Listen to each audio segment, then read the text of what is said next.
Meus irmãos, bom dia! Que Jesus abençoe a todos nós. Bem, meus queridos irmãos, nesse nosso bate-papo fraterno de hoje, trago até vocês uma reflexão sobre o Espiritismo e a ciência moderna. O Espiritismo, meus queridos amigos, ainda é muito pouco conhecido. E por ser pouco conhecido, é avaliado do modo mais desencontrado possível. Os seus opositores, na maioria das vezes, pouco sabem de sua estruturação filosófica, científica e ética. Em dias que não se vão longe, a visão deturpada alcançou tal ponto que alguns chegaram a acreditar seu espiritismo fábrica de debilidade mental. Hoje, entretanto, já não existe tal procedimento, ao menos nos que raciocinam, observam e estudam. Os hospitais espíritas, em suas estatísticas, têm mostrado posições animadoras com os doentes mentais pela utilização da terapêutica eclética e os novos horizontes dos métodos alternativos, sem descaso algum pelo que já foi conquistado pela ciência.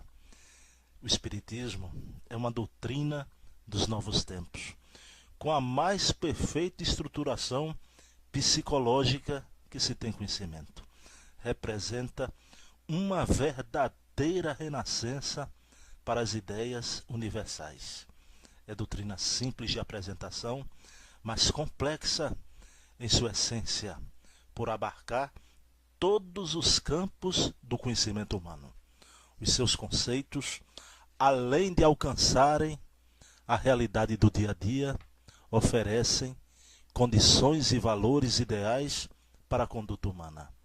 A finalidade do Espiritismo, meus queridos irmãos, é a busca de conhecimento do mundo espiritual e suas manifestações na dimensão física, naquilo que se possa alcançar.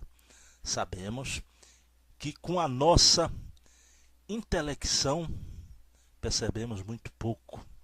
Bem claro que o nosso psiquismo não se encontra parado, ele avança cada vez mais no panorama evolutivo da vida, o que propicia progresso em nossas percepções. O Espiritismo, possuindo uma angulação científica, procura estudar e entender o conteúdo de relacionamento entre as dimensões físicas e espirituais, que são de todos os tempos na história da humanidade. São estudos do mais profundo interesse científico, de benefícios e resultados no alargamento dos horizontes da psique humana, possuindo métodos com específicas adequações. Mas o Espiritismo não se detém em exclusiva angulação científica, quando reformula, reconceitua e interpreta os aspectos do fenômeno, mostra o seu valor filosófico em outro parâmetro. Um terceiro aspecto do Espiritismo se revela na ética religiosa, quando aproveita os efeitos científicos e filosóficos sobre a imortalidade, a reencarnação, a intercomunicação espiritual e muitos outros fatos, de modo a propiciar um íntimo estado de religiosidade estruturada dentro de uma verdade patente, a fé em ação.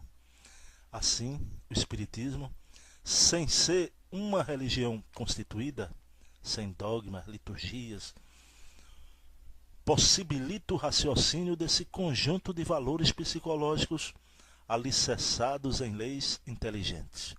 Com isso, avança as relações humanas para com a divindade, fazendo a integração em parâmetro moral, onde o sentido religioso será uma efetiva expressão de uma confirmação científica. Em face de tal procedimento, a essência espiritual continuará sempre a mesma, embora crescendo em aquisições mediante a ideia da reencarnação. Lógico que no processo da reencarnação está a chave mestra, explicativa do infinito impulso da vida.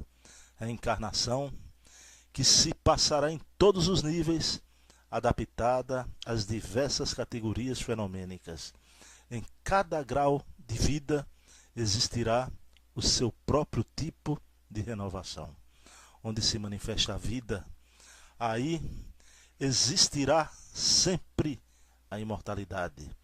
O campo energético imortal, afirmando-se diante do processo renovatório da reencarnação e pedindo para isso sempre um novo olhar da ciência moderna, porque o Espiritismo veio fazer a utopia do inimaginável, que é a aliança da ciência com a religião.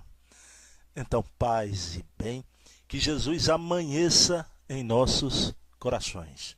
Um beijo na alma.